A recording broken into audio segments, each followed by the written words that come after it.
ଭାଉଜର ହାତ ତିଆରି ତାଳ ପିଠା ଇଏ ହଉଛି ତାଳ ଚକୁଳି ଆଉ ଇଏ ହଉଛି କଣ ତାଳ ବଡା। ଏଟା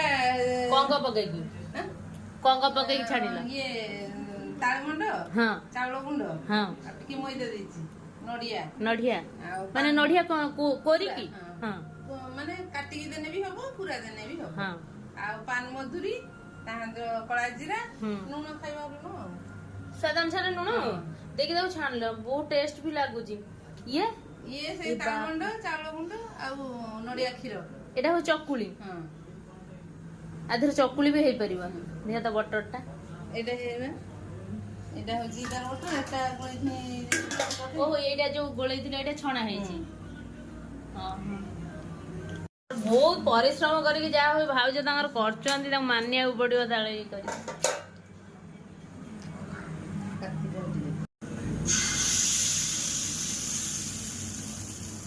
ମେଲା ଦେଖିଛ ତାଳ ପତ୍ର, ସେଇ ତାଳ ପତ୍ରରେ ବି ହଉଛି ନୁହଁ?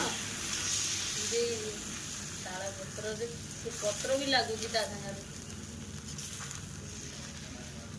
ତାଳ ପତ୍ର କଣ ତମେ ରଖିଛ? ମୁଁ ତାକୁ ସବୁଦିନେ ରଖିଛି। ମାନେ ଉଠିବା